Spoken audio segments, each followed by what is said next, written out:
Yo, my brother and my sister, kembali lagi bersama saya Gax di Madau Channel. Kali ini di acara Bacotin Berita, kita akan kembali ke fitrahnya. Kita akan membacotin satu berita yang sedang hangat ya, banyak-banyak di daerah, semua daerah juga sedang hangat banyaknya ya. Itu adalah soal UMP atau upah minimum ya, atau ada yang UMSK dan yang lain-lain ya. Jadi kali ini saya akan membahas soal satu berita ya. Nah, ini tuh berita dari Kompas TV, sekitar 2 hari kemarin lah ya, sehari kemarin kalau saya ini lagi tag ini ya. Jadi, kita langsung simak aja apa isi dari beritanya. Saudara, buruh Jakarta tolak besaran UMP Jakarta. Buruh sebut UMP Jakarta tidak masuk akal karena lebih kecil dari upah di Bekasi dan Karawang. Kita dalami soal UMP Jakarta ini bersama Presiden Konfederasi Serikat Pekerja Indonesia KSPI Said Iqbal dan juru bicara dan juga staf khusus Gubernur Jakarta Ciko Hakim. Selamat malam, Bung Said dan Ciko. Malam, assalamualaikum. Waalaikumsalam warahmatullahi wabarakatuh. Saya ke Bung Ciko dulu. Tadi kan kalau di berita pengantar, eee, Bang Wagub, Bang Rano tuh sudah bilang bahwa ini sebenarnya sudah tripartit nih, sudah pemerintah, sudah buruh juga dan juga pelaku usaha atau pengusaha. Tapi bagaimana sebenarnya proses musyawarah penetapan ini? Pengusaha dan pemerintah dan juga buruh. Mengapa hasilnya tetap lebih rendah dari UMP di, Bekasi serta Karawang meski biaya hidup di Jakarta lebih besar? Nah, ini yang harus dicatat ya, kita itu kalau ngandelin berita itu harus, dengan cermat ya. Jadi saya, bakalan memberitahu kepada, pemirsa untuk mencermati perbagian-perbagiannya karena kelihatan banget mungkin ya ada sesuatu yang dilindungi gitu ya. Biasanya kan kepentingan gitu ya. Di sini, di awal-awal, eee, news anchor-nya itu menerangkan bahwa upah minimum yang ditentukan oleh, Jakarta itu lebih rendah di bawah ya Bekasi dan Karawang. Nah, kita itu kan tahu ya Bekasi dan Karawang itu ya Jawa Barat, bukan Jakarta gitu ya. Itu di bawahnya. Nah, kenapa ini ya gitu menurut Eee, anchor-nya ya, news anchor-nya. Kita lanjut penjelasannya gimana ya, Pak Stafsus ini apa ya tadi ya? Bung Ciko. Yang pertama memang begitulah, proses yang harus dilalui ketika kita menentukan, angka di mana UMP itu ditetapkan. Pastinya sudah ada proses melalui Dewan Pengupahan yang terdiri dari unsur buruh, pengusaha, dan juga Pemprov DKI Jakarta. Kami dari Pemprov DKI Jakarta tentu, menjunjung tinggi hak-hak demokrasi bagi siapapun yang ada di republik ini dan tentu menghargai aspirasi yang tumbuh, setelah UMP ini ditetapkan. Namun kami ingin juga menyampaikan bahwa sesungguhnya untuk buruh yang bekerja di Jakarta dan ber-KTP Jakarta, tentunya ada, insentif-insentif lain yang didapat yang berbeda apabila, buruh tersebut bukan KTP Jakarta atau bekerja di tempat di luar Jakarta dan tentunya bukan warga dari Jakarta itu sendiri. Kita punya yang namanya, kartu. Nah, ini di awal ya dari penjelasannya, ini tuh yang bikin saya juga aneh nih ya.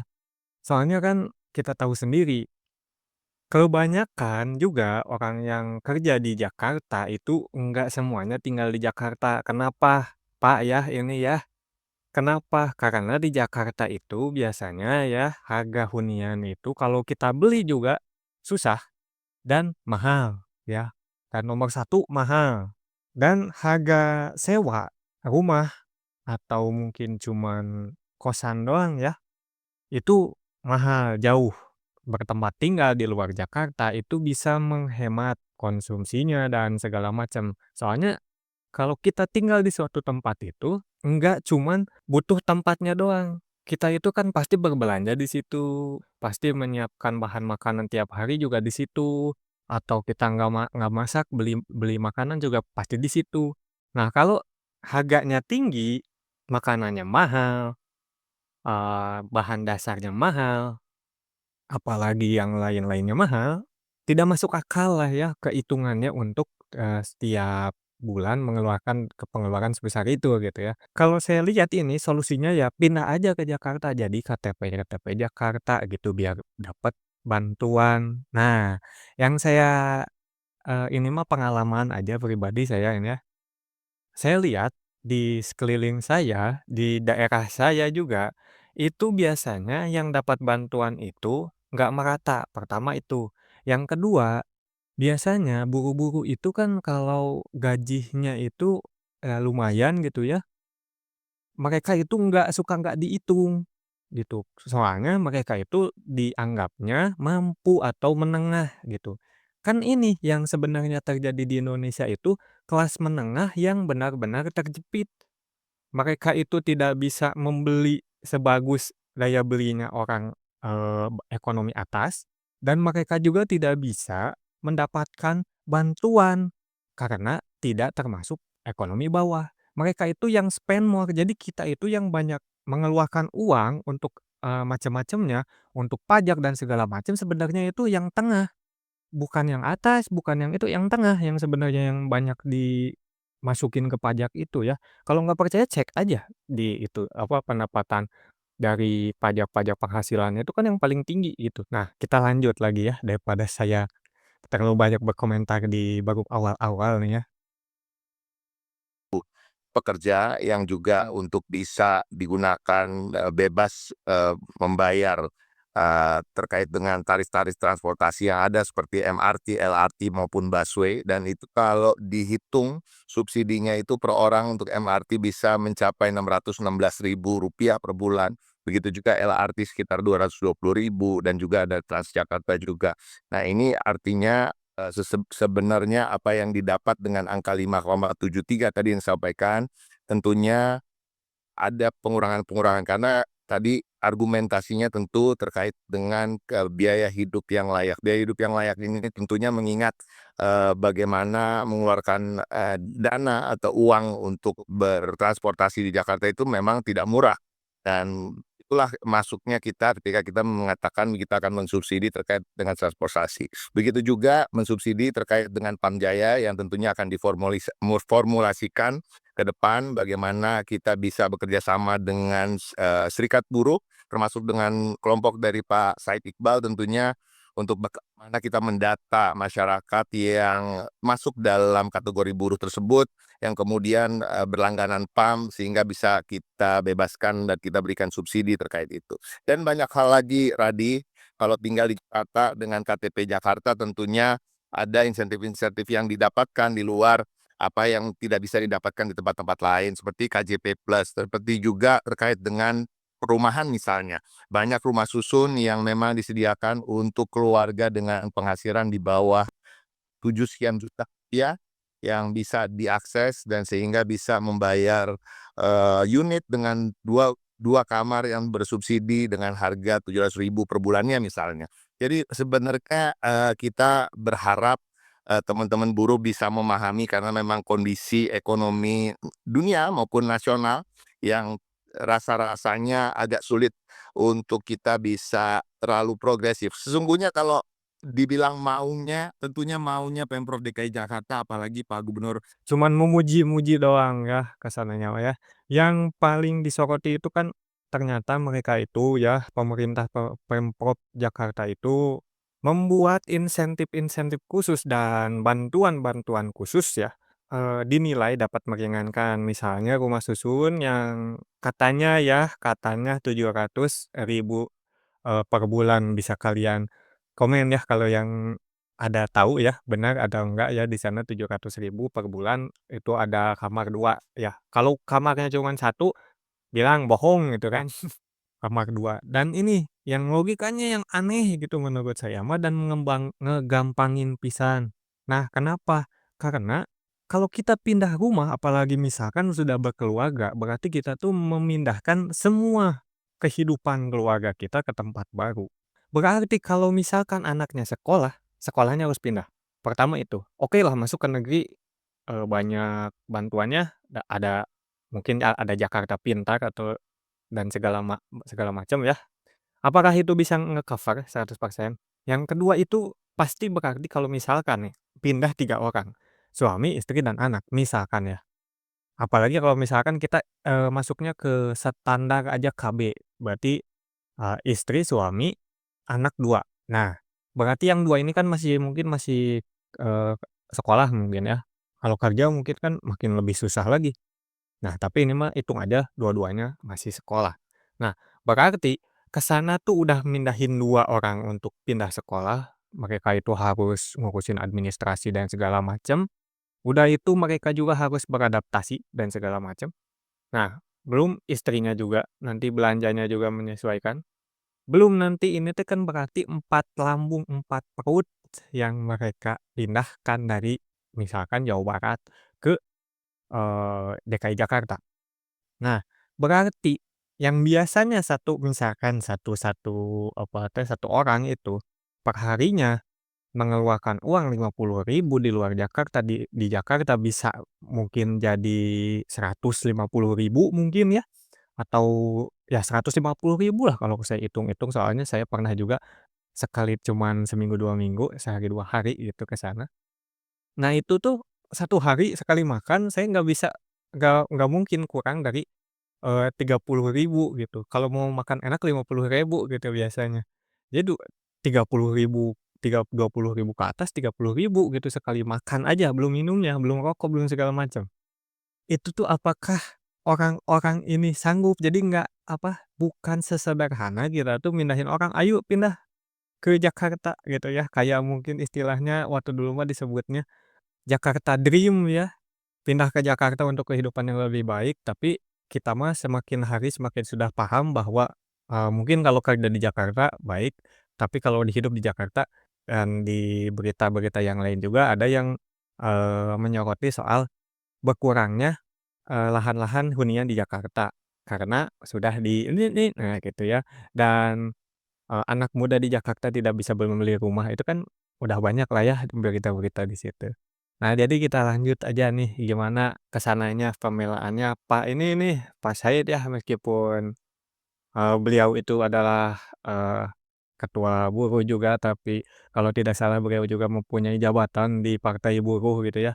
Soalnya di bajunya juga pakai baju partai buruh kalau nggak salah itu ya.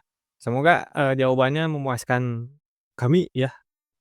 Oke, dari penjelasannya Bung Ciko tadi, Bung Said, apakah sudah make sense? Karena Anda menyebutnya sebelumnya, it's not make sense, tidak masuk akal gitu. Mengingat tadi juga kalau kata Bung Ciko kan ada insentif kalau di Jakarta katanya, ada insentif untuk, transportasi, insentif untuk Pamjaya, ada insentif juga untuk rumah dan lain-lain. Bagaimana penjelasan Anda? Sebagaimana yang telah kami sampaikan, bahwa ada beberapa alasan mengapa buruh Jakarta, sekali lagi bukan sekelompok buruh ya, silakan diperiksa di berita acara, semua serikat buruh menolak konsep yang diajukan oleh pemerintah yang nilai alfanya 0,75 sehingga menghasilkan upah minimum menjadi 5,73 juta rupiah. Jadi bukan sekelompok, seluruh buruh Jakarta. Yang pertama alasannya, kebijakan upah minimum ini akhirnya mengakibatkan daya beli makin kepukul lagi. Kenapa? Karena nggak mencapai 100% KHL. KHL yang dibuat oleh KHL itu kebutuhan hidup layak Ya, ya. kebutuhan hidup layak. KHL yang dibuat oleh BPS itu adalah bukan KHL yang diatur dalam Permenaker nomor 18 tahun 2020 loh. Itu lebih tinggi lagi. Ini KHL yang hanya mengambil kebutuhan dasar ya, dapat the floor paling dasar sekali, yaitu makanan, minuman, sewa rumah, sisi transportasi dan beberapa item yang lainnya. Kalau yaitu nilainya 5,89 juta. Karena dari 5,73 juta rupiah per bulan lebih rendah dari 5,89 juta rupiah, kan berarti daya beli turun. Nggak bisa mencapai kebutuhan hidup layak. Bahkan BPS survei biaya hidup Jakarta tuh 15 juta loh. Untuk mencapai 15 juta, sepertiganya saja yang 5,89 juta rupiah, gubernur tidak memenuhi. Nah, sekarang kalau daya beli makin menurun, apa yang akan terjadi? PHK, nggak ada yang beli barang. Oleh karena itu, kita meminta sekurang-kurangnya revisi menjadi upah minimum itu ya udahlah KHL aja 100%, Rp5,89 juta, agar daya beli naik sedikit. Yang kedua tadi, nggak masuk akal. Apakah biaya hidup di Jakarta lebih rendah dari Bekasi dan Karawang? Nggak masuk akal. Upah minimum di Jakarta 5,73 rupiah per bulan, di Bekasi sekitar Rp5,95 juta, Bekasi dan Kerawang. Masa pabrik panci upahnya di atas pekerja standar charter, Bank Mandiri, perusahaan minyak, gedung-gedung pencakar langit, gubernur gubernur kan make sense. Sebenarnya saya udah ketemu gubernur, kebetulan diterima oleh beliau, 2 hari sebelum diputuskan. Saya ingatkan, jangan lebih rendah dari Bekasi dan Karawang. Nah, tapi gubernur rupanya tetap menggunakan kesepakatan para gubernur di seluruh Indonesia. Ini saja menurut kami ya, melawan kebijakan Presiden Prabowo. Oke. Menteri Tenaga Kerja mengusulkan Alphard tertinggi itu 0,8. Dicoret. Pindol mengusulkan angka tertinggi Alphard, dicoret oleh Presiden. Yang dipakai siapa? Usulan buruh. Alphardnya sama dengan 0,9. Ada ruang di mana gubernur bisa naikin menjadi mendekati atau sama dengan Karawang dan Bekasi, kenapa nggak diambil itu? Baik. Berarti kan ada sesuatu yang tidak make sense ya. Yang terakhir, tentang tadi subsidi, insentif-insentif, itu untuk masyarakat umum, tidak ada kaitannya dengan upah. Ini udah dari zamannya Pak Anies, kan kami yang mengusulkan waktu itu, waktu zaman Pak Anies. Nah, saya ambil contoh laporan dari perusahaan di Cilincing dan di Pulau Gadung. Ada satu perusahaan 300 karyawan penerima upah minimum. Yang dapat subsidi cuma 15 orang. Berarti itu cuma 5%. Padahal yang lain penerima upah minimum. Nah, mungkin tadi ada kategori yang KTP-nya Jakarta. Gubernur ini gubernur orang yang bekerja di Jakarta. Bukan bicara tentang kebijakan masyarakat Jakarta. Upah ada tentang buruh atau pekerja atau karyawan bekerja di Jakarta. Saya tadi contohin jurnalis lah misal. Kan tingkat stresnya tinggi di Jakarta. Dengan jurnalis yang di Kerawang ya mungkin. Kan nggak masuk akal. Apalagi kalau kita bandingkan dengan Kuala Lumpur, Ya. dengan Bangkok, dan saya 15 Ya, ini saya, tertarik juga masalah Alpa tadi yang Anda singgung. Justru yang usulan buruh 0,9 dan ini sekarang Gubernur Pramono Anda katakan tidak justru yang usulan buruh kalau Pak Prabowo kata, pengakuan Anda ya 0,8 dicoret, yang diambil justru yang usulan buruh 0,9 dan ini sekarang Gubernur Pramono Anda katakan tidak mengikuti apa yang sudah ditetapkan oleh Presiden. Saya ingin juga respons dari Bung Ciko soal ini, Bung Ciko. Nah, jadi untuk lebih lengkapnya kalian bisa nonton aja ya nanti di, YouTube-nya Kompas TV. Dan ini ya saya tuh kan nyari-nyari daftar biaya hidup layak di 38 provinsi Jakarta 5,8 juta menurut Instagram resminya Kemenaker yang dikutip oleh Detik Finance. Itu kenapa KHL jadi acuan utama karena kenaikan upah minimum menjadi lebih adil dan fleksibel mengikuti kondisi ekonomi tiap provinsi. Bukan disamaratakan seperti model kenaikan serentak UMP dulu. Ya, dalam metode terbaru tersebut KHL disusun dari 4 komponen utama konsumsi rumah tangga, yakni kebutuhan makan, kesehatan, pendidikan, dan kebutuhan pokok lainnya serta perumahan atau tempat tinggal. Adapun teknik KHL dihitung menggunakan rumus konsumsi per kapita dikalikan dengan jumlah anggota rumah tangga kemudian dibagi dengan jumlah anggota rumah tangga yang bekerja. Formula ini dimaksudkan agar penghitung KHL lebih proporsional terhadap kondisi nyata di tingkat keluarga. Jadi untuk proporsional untuk dunia nyata gitu ya. Tapi ternyata di bawah kebutuhan hidup layak. Dan kita lihat lagi di definisinya kehidupan hidup layak itu cuman mengacu kepada untuk makan, kesehatan, pendidikan, kebutuhan pokok lainnya serta perumahan atau tempat tinggal. Jadi ini tuh tidak ada yang kalau kita sebut mah ya itu adalah kebutuhan yang, tidak termasuk pokok atau sekunder, itu nggak ke-cover apalagi sekundernya gitu ya. Primernya juga masih kurang 100.000 paling di sini tuh dapat dari fintech 100.000 nanti gitu.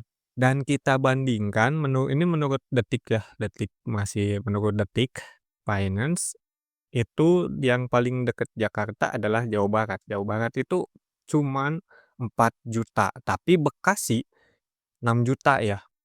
Sedangkan biaya hidup, standar hidupnya menurut Detik Finance itu 4.122.000. Jadi masih ada surplus 1 juta sekian lah ya, 1.800.000-an gitu ada, masih ada bisa nabung dan segala macam gitu ya. Apalagi kalau misalkan tinggal di Bekasi, kerjanya juga di situ ya kan, pasti lebih murah tuh ya. Ini tuh kenapa ya, kalau misalkan saya dilihat dari banyak-banyak YouTuber-YouTuber yang mengulas soal ekonomi dan investasi, banyaknya kan bilangnya itu karena pertumbuhan ekonomi dunia itu lagi melambat ya. Tapi, jumlah investasi yang masuk ke Jawa Barat ini mah ya, yang ke Jawa Barat aja yang sering saya pantau gitu ya, lihat, itu sekarang lagi berkembang gitu. Kayak kemarin ada, kalau nggak salah Ford ya, Ford mau buka lagi pabrik di Jawa Barat yang kayak produkan-produkan dari Cina lah banyaknya kayak, BYD dan yang lain-lainnya bakalan ada di Jawa Barat.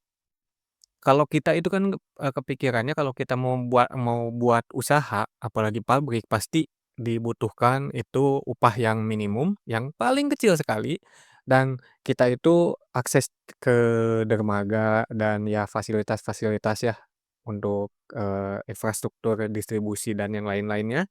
Dan yang ketiga itu adalah kualitas, pegawainya. Di Indonesia itu kan sebenarnya ada di daerah lain yang lebih murah upahnya, tapi kenapa nggak buka di sana? Nah, karena di Jawa Barat itu lengkap. Nah, dari situ aja ya Bapak ya, kita bisa lihat bahwa investasi di Jawa Barat itu lagi berkembang.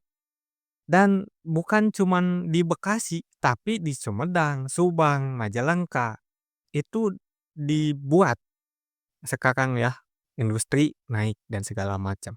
Ekonomi, itu apa teh, benar-benar sangat lagi goyang di Indonesia gitu, saya rasa mungkin, tidak tepat gitu. Apakah ini mah melindungi doang, para kapitalis-kapitalis penyedot darah rakyat itu ya, atau kayak gimana?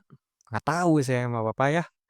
Dan kalau kita lihat lagi gitu, ditonton aja videonya sampai selesai nanti di belakang-belakang itu Pak Said itu secara tidak langsung memberitahukan bahwa, "Ya yang kemarin saya marahin aja atau sama saya kritik, mau dengar kritik saya dan melakukan, perbaikan, sekarang lagi dirundingkan, ya kalian tahulah semuanya siapa yang langsung kalau dikritik langsung apa, langsung menerima kritikan, nggak baper atau kayak gimana, langsung melakukan action siapa." Nah itu.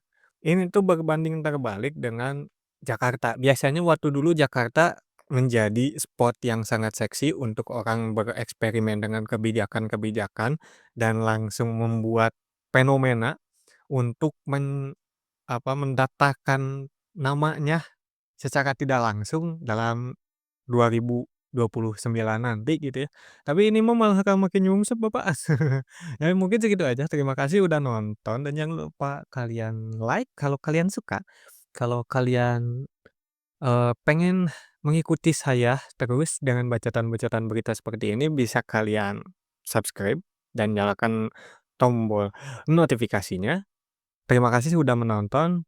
Nanti kita ketemu lagi di video-video selanjutnya. Bye.